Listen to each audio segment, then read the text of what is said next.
Hello everyone, welcome back. ನೀವು ನೋಡ್ತಾ ಇದ್ದೀರಾ MGC ಸ್ಕೂಲ್ ಹ್ಯಾಬ್ ಯೂಟ್ಯೂಬ್ ಚಾನೆಲ್. ವಿಡಿಯೋನ ಸ್ಟಾರ್ಟ್ ಮಾಡೋಕ್ಕಿಂತ ಮುಂಚೆ ಯಾರು ಹೊಸದಾಗಿ ಈ ಚಾನೆಲ್ನ ನೋಡ್ತಾ ಇದ್ದೀರಿ ಸಬ್ಸ್ಕ್ರೈಬ್ ಮಾಡಿ, ಹಾಗೆ ವಿಡಿಯೋ ಇಷ್ಟ ಆಗಿದ್ದಲ್ಲಿ ಲೈಕ್ ಮಾಡಿ, ಶೇರ್ ಮಾಡಿ ಅಂತ ಹೇಳ್ತಾ ವಿಡಿಯೋನ ಕೊನೆವರೆಗೂ ನೋಡಿ, ಕೀಪ್ ವಾಚಿಂಗ್ ಅಂತ ಹೇಳ್ತಾ ಇವತ್ತಿನ ಈ ಒಂದು ವಿಡಿಯೋದಲ್ಲಿ ನಾವು GPST 2025ಗೆ ಸಂಬಂಧಪಟ್ಟಂತೆ ಇಂಗ್ಲೀಷಲ್ಲಿ ರೈಟಿಂಗ್ ಏರಿಯಾಕ್ಕೆ ಸಂಬಂಧಪಟ್ಟಂತೆ ಈಗ ಕ್ವೆಶನ್ಸ್ಗೆ ನಾವು ಆನ್ಸರನ್ನು ಬರೀತಾ ಇರಬೇಕಾದ್ರೆ, ಲಾಂಗ್ ಲೆಂದಿ ಆನ್ಸರ್ಸನ್ನು ಬರೀತಾ ಇರಬೇಕಾದ್ರೆ ಅಥವಾ ಈಗ ಎಸ್ಸೆ ಟೈಪ್ ಕ್ವೆಶನ್ಸ್ ಇದ್ದಾಗ ಅಲ್ಲಿ ನಾವು ಕೆಲವೊಂದಿಷ್ಟು ಸ್ಲೋಗನ್ಸ್ಗಳನ್ನ ಅಥವಾ ಪ್ರವರ್ಸ್ಗಳನ್ನ ಯೂಸ್ ಮಾಡಿದರೆ ಆನ್ಸರ್ ತುಂಬಾ ಎಫೆಕ್ಟಿವ್ ಆಗಿರುತ್ತೆ. ಸೊ ಅದಕ್ಕಾಗಿ ಕೆಲವೊಂದಿಷ್ಟು ಸ್ಲೋಗನ್ಸ್ ಅಥವಾ ಪ್ರವರ್ಸ್ಗಳನ್ನು ನಾನಿಲ್ಲಿ ಇವತ್ತಿನ ಈ ಒಂದು ವಿಡಿಯೋದಲ್ಲಿ ಡಿಸ್ಕಸ್ ಮಾಡ್ತಾ ಇದ್ದೀನಿ. ಸ್ಲೋಗನ್ಸು ಹಾಕಿ ನಾವು ಆನ್ಸರನ್ನು ಬರೆಯೋದ್ರಿಂದ ಅಥವಾ ಒಂದು ಪ್ರವರ್ಬನ್ನು ಹಾಕಿ ಬರೆಯೋದ್ರಿಂದ ಏನಾಗಿರುತ್ತೆ, ನಮ್ಮ ಆನ್ಸರ್ ತುಂಬಾ ಎಫೆಕ್ಟಿವ್ ಆಗಿರುತ್ತೆ, ಸೊ ಅಟ್ರ್ಯಾಕ್ಟಿವ್ ಕೂಡ ಆಗಿರುತ್ತೆ. ಸೊ ಅದಕ್ಕಾಗಿ ಇವತ್ತಿನ ಈ ಒಂದು ವಿಡಿಯೋದಲ್ಲಿ ನಾವು ಯಾವ ರೀತಿಯಾಗಿ ಕೆಲವೊಂದಿಷ್ಟು ಯೂಸ್ಫುಲ್ ಆಗಿರುವಂಥ ಪ್ರವರ್ಬ್ಸ್ಗಳನ್ನು ನಾನು ಈ ಒಂದು ವಿಡಿಯೋದಲ್ಲಿ ಡಿಸ್ಕಸ್ ಮಾಡ್ತೇನೆ. First one, practice makes man perfect ಅನ್ನುವಂಥದ್ದು.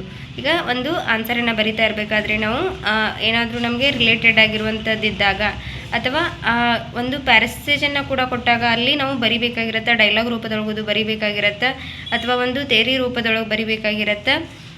ಅಲ್ಲಿ ನಾವು ಈ ರೀತಿಯಾಗಿ ರಿಲೇಟೆಡ್ ಇರುವಂಥ ಇದರಲ್ಲಿ ಯಾವುದಾದ್ರೂ ರಿಲೇಟೆಡ್ ಆಗುವಂಥದ್ದು ಅಥವಾ ನಿಮಗೆ ಗೊತ್ತಿರುವಂಥ ಯಾವುದಾದ್ರೂ ಆ ವಿಷಯಕ್ಕೆ ಕೊಟ್ಟಿರುವಂಥ ವಿಷಯಕ್ಕೆ ಮ್ಯಾಚ್ ಆಗುವಂಥ ಯಾವುದಾದ್ರೂ ಒಂದು ಪ್ರವರ್ಬ್ ಆಗಿರ್ಬೋದು ಅಥವಾ ಸ್ಲೋಗನ್ ಆಗಿರ್ಬೋದು, ಒಂದು ಕೊಟೇಶನನ್ನು ಹಾಕೋದ್ರಿಂದ ನಿಮ್ಮ ಆನ್ಸರ್ ತುಂಬಾ ಎಫೆಕ್ಟಿವ್ ಆಗಿರುತ್ತೆ. ಸೊ ಇಲ್ಲಿ ಫಸ್ಟ್ ಒನ್ ಬಂದು ಪ್ರಾಕ್ಟೀಸ್ ಮೇಕ್ಸ್ ಮ್ಯಾನ್ ಪರ್ಫೆಕ್ಟ್ ಅನ್ನುವಂಥದ್ದು. ಪ್ರಾಕ್ಟೀಸ್ ಮೇಕ್ಸ್ ಮ್ಯಾನ್ ಪರ್ಫೆಕ್ಟ್ ಅಂತಂದರೆ ನಾವು ಜಾಸ್ತಿ ಪ್ರಾಕ್ಟೀಸನ್ನು ಮಾಡಿದಾಗ ಏನಾಗುತ್ತೆ, ಪರ್ಫೆಕ್ಟ್ನೆಸ್ ಅನ್ನುವಂಥದ್ದು ಬರುತ್ತೆ. ಅಂದರೆ ಮರಳಿ ಯತ್ನವ ಮಾಡು ಅನ್ನುವ ರೀತಿಯಲ್ಲಿ, ಅಂದರೆ ಎಷ್ಟು ಬಾರಿ ನಾವು ಜಾಸ್ತಿ ಪ್ರಾಕ್ಟೀಸ್ ಮಾಡ್ತೀವೋ ಅಷ್ಟು ನಮಗೆ ಪರ್ಫೆಕ್ಟ್ನೆಸ್ ಅನ್ನುವಂಥದ್ದು ಬರುತ್ತೆ. ಈಗ ಪದೇ ಪದೇ ಒಂದೇ ವಿಷಯವನ್ನು ಓದ್ತಾ ಹೋದಾಗ ನಮಗೆ ಡಿಫಿಕಲ್ಟಿ ಇದ್ದರೂ ಕೂಡ ಅದೇನಾಗುತ್ತೆ, ಪರ್ಫೆಕ್ಟಾಗಿ ಬರ್ತಾ ಹೋಗುತ್ತೆ.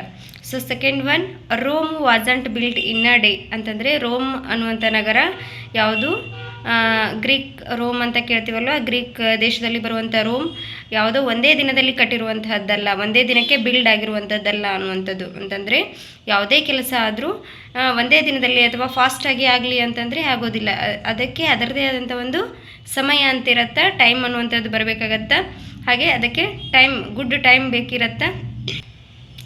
ಸೊ ಇದು ಏನಂತಂದರೆ Rome wasn't built in a day ಅನ್ನುವಂಥದ್ದು ನಮ್ಮ ಲೈಫ್ಗೆ ತುಂಬಾ ಏನಾಗಿರುವಂಥದ್ದು, ಅಂಡರ್ಸ್ಟ್ಯಾಂಡ್ ಆಗಿರುವಂಥದ್ದು ಅಥವಾ ಸೂಟೇಬಲ್ ಆಗುವಂಥದ್ದು. ಈಗ ಕೆಲವೊಂದಿಷ್ಟು ಜನ ಅನ್ಕೊತಾ ಇರ್ತೀರಾ, ಏನು ಜಾಬ್ ಆಗ್ತಿಲ್ಲ, ಕನ್ಫರ್ಮ್ ಆಗ್ತಿಲ್ಲ ಅನ್ನುವಂಥದ್ದು. ಯಾಕಂತಂದರೆ ಯಾವುದೂ ಕೂಡ ನಾವು ಅಂದ್ಕೊಂಡ ಟೈಮ್ಗೆ ಆಗತ್ತೆ ಅನ್ನುವಂಥದ್ದು ಹೇಳೋದಕ್ಕಾಗೋದಿಲ್ಲ.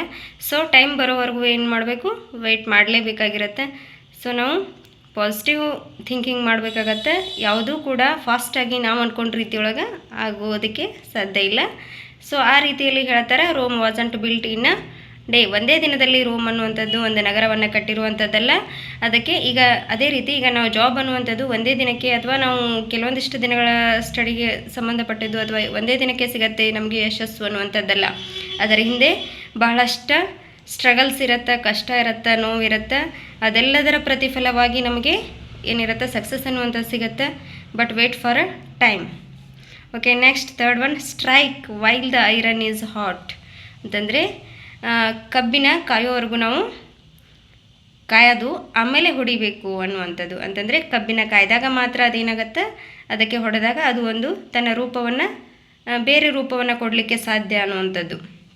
ಕಬ್ಬಿನ ಕಾಯ್ದಾಗಲೇ ನಾವು ಅದಕ್ಕೆ ಹೊಡೆದಾಗ ಏನಾಗುತ್ತೆ, ಅದಕ್ಕೆ ನಮಗೆ ಬೇಕಾದ ರೀತಿಯಲ್ಲಿ ಒಂದು ಶೇಪನ್ನು ಅಥವಾ ಒಂದು ರೂಪವನ್ನು ಕೊಡಲಿಕ್ಕೆ ಸಾಧ್ಯ. Next, the early bird catches the warm ಅಂತಂದರೆ ಇಲ್ಲಿ the early bird catches the worm ಅಂತಂದರೆ ಒಂದು ಚಿಕ್ಕದಾಗಿರುವಂಥ ಒಂದು ಪಕ್ಷಿ ಕೂಡ ಪ್ರಯತ್ನ ಪಟ್ಟರೆ ಅದಕ್ಕೆ ಬೇಕಾದಂಥ ರೀತಿಯೊಳಗೆ ಸಕ್ಸಸ್ಸನ್ನು ಪಡಿಬಹುದು ಅನ್ನುವಂಥದ್ದು. ಅಂತಂದರೆ early bird catches the worm ಅಂತಂದರೆ ಬರ್ಡ್ಗೆ ಬೇಕಾಗಿರುವಂಥದ್ದು ವರ್ಮ್ ಅಂದರೆ ಕೀಟ, ಅದನ್ನು ನಾವು ಅದು ಪಡೆದುಕೊಳ್ಬೇಕಂತಂದರೆ ಅರ್ಲಿ ಬೇಗನೆ ತನ್ನ ಕೆಲಸವನ್ನು ಮಾಡಲೇಬೇಕಾಗತ್ತೆ, ಪರಿಶ್ರಮ ಪಟ್ಟಂತೆ ಪ್ರತಿಫಲ ಇರುತ್ತೆ ಅನ್ನುವಂಥದ್ದು.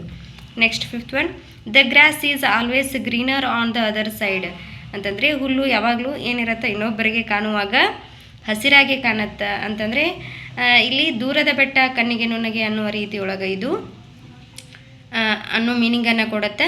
ಅಂತಂದರೆ ಗ್ರಾಸ್ ಅನ್ನುವಂಥದ್ದು ಆಲ್ವೇಸ್ ಯಾವಾಗಲೂ ಗ್ರೀನ್ರಿ ಆಗಿರುತ್ತೆ ಅನ್ನುವಂಥದ್ದು. ಇದರ ಒಳ ಅರ್ಥ ಏನಂತಂದರೆ ದೂರದ ಬೆಟ್ಟ ಕಣ್ಣಿಗೆ ನುಣ್ಣಗೆ ಅನ್ನುವಂಥದ್ದು. ಅಂತಂದರೆ ಗುಡ್ಡ ಏನಾಗಿರುತ್ತೆ, ನೋಡಲಿಕ್ಕೆ ತುಂಬಾ ಚೆನ್ನಾಗಿ ಕಾಣಿಸ್ತಾ ಇರುತ್ತೆ, ಬಟ್ ಅದರಲ್ಲಿಯೂ ಕೂಡ ಏನಿರುತ್ತೆ, ಬಹಳಷ್ಟು ತಗ್ಗು ದಿನೆಗಳಿರುತ್ತೆ, ಕಲ್ಲು ಮುಳ್ಳುಗಳಿರುತ್ತೆ, ಅದರದೇ ಆದ ಕಷ್ಟಗಳಿರುತ್ತೆ. ಆದರೆ ನೋಡುಗರ ಕಣ್ಣಿಗೆ ಮಾತ್ರ ಇನ್ನೊಬ್ಬರ ದೃಷ್ಟಿಯಿಂದ ನೋಡಿದಾಗ ಅದು ಚೆನ್ನಾಗಿ ಕಾಣುತ್ತೆ ಅನ್ನುವಂಥ ಒಂದು ಮೀನಿಂಗನ್ನು ಕೊಡುವಂಥದ್ದು.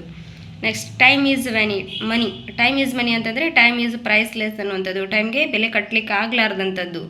ಟೈಮ್ ತುಂಬಾ ಪ್ರೆಸಿಯಸ್ ಆಗಿರುವಂಥದ್ದು. So all my aspirants, please give more importance to time. Okay, next too many cooks spoil the broth ಅಂತಂದರೆ ನಾವು ಬಹಳಷ್ಟು ಕುಕ್ ಮಾಡಿದಾಗ ಏನಾಗುತ್ತೆ, ಅದು ಸೀದ್ ಹೋಗುತ್ತೆ. ಸೊ ಅದೇ ರೀತಿ ನಾವು ಯಾವುದೇ ಒಂದು ವಿಷಯವನ್ನು ಕೆಟ್ಟ ಸಮಯವನ್ನು ಏನು ಮಾಡಬಾರ್ದು, ಪದೇ ಪದೇ ನೆನಪು ಮಾಡಿಕೊಂಡು ಅದನ್ನೇ ಕೆದಕ್ತಾ ಹೋದಂತೆ ಏನಾಗುತ್ತೆ, ಅದು ಹರ್ಟ್ ಆಗುತ್ತೆ ಅನ್ನುವಂಥದ್ದು. Think today and speak tomorrow ಅಂತಂದರೆ ನಾವು ಮಾತಾಡೋಕ್ಕಿಂತ ಮುಂಚೆ ಬಹಳಷ್ಟು ವಿಚಾರವನ್ನು ಮಾಡಬೇಕು ಅನ್ನುವಂಥದ್ದು ಈ ಒಂದು ಪ್ರವರ್ಬದ ಅರ್ಥ ಆಗಿರುತ್ತೆ. ಅಂತಂದರೆ think today and speak tomorrow. ನೀನು ಫಸ್ಟ್ ಇವಾಗ ಏನು ಮಾಡು, ವಿಚಾರ ಮಾಡು, ಆಮೇಲೆ ನೆಕ್ಸ್ಟ್ ನಿನಗೆ ಮಾತನಾಡುವಂಥ ಟೈಮ್ ಬಂದೇ ಬರುತ್ತೆ ಅನ್ನುವಂಥದ್ದು. ಅಂತಂದರೆ ನಾವು ಯಾವುದಕ್ಕೂ ಸಡನ್ನಾಗಿ ರಿಯಾಕ್ಷನನ್ನು ಕೊಡಲಿಕ್ಕೆ ಹೋಗಬಾರ್ದು. ಅಂತಂದರೆ ಫಸ್ಟ್ ವಿಚಾರ ಮಾಡಬೇಕು. ಯು ಟೇಕ್ ಟೈಮ್ ಆ್ಯಂಡ್ ನಿಮಗೆ ಸ್ಪೀಕ್ ಅಥವಾ ಮಾತಾಡಲಿಕ್ಕೆ ಒಂದು ಟೈಮ್ ಬಂದೇ ಬರುತ್ತೆ. ಸಂದರ್ಭ ಅದಕ್ಕೋಸ್ಕರ ಬಂದಾಗ, ನೀವು ಮಾತಾಡುವಂಥ ಸಮಯ ಬಂದಾಗ ಮಾತಾಡಬೇಕು. ಯಾರೋ ಮಾತಾಡ್ತಿದ್ದಾರಪ್ಪ, ನಿಮ್ಮ ಬಗ್ಗೆ ಏನೋ ಮಾತಾಡ್ತಿದ್ದಾರೆ ಅಂತಂದಾಗ ಸಡನ್ನಾಗಿ ರಿಯಾಕ್ಟ್ ಮಾಡೋದಕ್ಕಿಂತ ವೇಟ್ ಮಾಡಿ. ಯಾಕಂದರೆ ನಿಮಗೂ ಮಾತಾಡುವಂಥ ಸಮಯ ಬಂದೇ ಬರುತ್ತೆ. ಆ ಟೈಮ್ಗೆ ಅಂತಂದರೆ ಒಂದು ವ್ಯಾಲಿಡ್ ಟೈಮ್ಗೋಸ್ಕರ ಏನು ಮಾಡಿ, ವೇಟ್ ಮಾಡಿ ಅನ್ನುವಂಥದ್ದು. ಅಂತಂದರೆ ಇದು ಇನ್ನೊಂದು ಏನು ಮೀನಿಂಗ್ ಕೊಡುತ್ತೆ ಅಂದರೆ ಥಿಂಕ್ ಬಿಫೋರ್ ಯು ವಿಂಕ್ ಅನ್ನುವಂಥದ್ದು ಕೂಡ ಕೊಡುತ್ತೆ. ಅಂತಂದರೆ ನೀವು ಏನನ್ನಾದರೂ ಹೇಳೋದಕ್ಕಿಂತ ಮುಂಚೆ ಅಥವಾ ಮಾಡೋದಕ್ಕಿಂತ ಮುಂಚೆ ಏನು ಮಾಡಿರಿ, ಒಂದು 2-3 ಸರ್ತಿ ಏನು ಮಾಡಿರಿ, ವಿಚಾರ ಮಾಡಿರಿ ಅನ್ನುವಂಥದ್ದು. Next there is no fire without smoke ಅಂತಂದರೆ ಬೆಂಕಿ ಇರದೆ ಹೊಗೆ ಆಡೋದಿಲ್ಲ ಅನ್ನುವಂಥದ್ದು. ಅಂತಂದರೆ ಅಲ್ಲಿ ಏನಾದ್ರು ಸಮಥಿಂಗ್ ವಿಷಯ ಇರಬೇಕು, ಅಂದಾಗಲೇ ಏನಾಗಿರುತ್ತೆ, ರೂಮರ್ಸ್ ಬರ್ತಾ ಇರುತ್ತೆ ಅನ್ನುವಂಥದ್ದು. Next there is no rose without thorn ಅಂತಂದರೆ ಗುಲಾಬಿ ಎಷ್ಟೇ ಸುಂದರವಾಗಿದ್ದರೂ ಕೂಡ, ಎಷ್ಟೇ ಬ್ಯೂಟಿಫುಲ್ ಆಗಿದ್ದರೂ ಕೂಡ ಅದ್ರ ಕೆಳಗಡೆ ಏನಿರಬೇಕು, ಮುಳ್ಳು ಇದ್ದೇ ಇರುತ್ತೆ ಅನ್ನುವಂಥದ್ದು. ಅಂತಂದರೆ ಒಬ್ಬರ ಲೈಫಲ್ಲಿ ನಾವು ಎಷ್ಟು ನೆಮ್ಮದಿಯಿಂದ ಇದ್ದಾರಪ್ಪ, ಎಷ್ಟೊಂದು ಆರಾಮಾಗಿದ್ದಾರೆ ಅಂತ ಎಷ್ಟೇ ಅಂದ್ಕೊಂಡ್ರೂ ಕೂಡ ಅವ್ರವ್ರ ಲೈಫಲ್ಲಿ ಪ್ರತಿಯೊಬ್ಬರ ಲೈಫಲ್ಲೂ ಕೂಡ ಕಷ್ಟ ನೋವು ಅನ್ನುವಂಥದ್ದು ಇದ್ದೇ ಇರುತ್ತೆ ಅನ್ನುವಂಥದ್ದು. Next save tree save life ಅನ್ನುವಂಥದ್ದು. ಇದು ಟ್ರೀಗೆ ಸಂಬಂಧಪಟ್ಟಂತೆ ನಾವು ಮರಗಿಡಗಳನ್ನು ಉಳಿಸಿದರೆ ಅದು ನಮ್ಮ ಜೀವನವನ್ನು ಉಳಿಸುತ್ತೆ ಅನ್ನುವಂಥದ್ದು. ನೆಕ್ಸ್ಟ್ ವರ್ಕ್ ಈಸ್ ವರ್ಶಿಪ್, ಕಾಯಕವೇ ಕೈಲಾಸ ಅನ್ನುವಂಥದ್ದು. ಈ ರೀತಿಯ ಕೆಲವೊಂದಿಷ್ಟು ನಾನು ಕೊಟ್ಟಿರುವಂಥದ್ದು ಕೇವಲ 12 ಸ್ಲೋಗನ್ಸ್ಗಳು.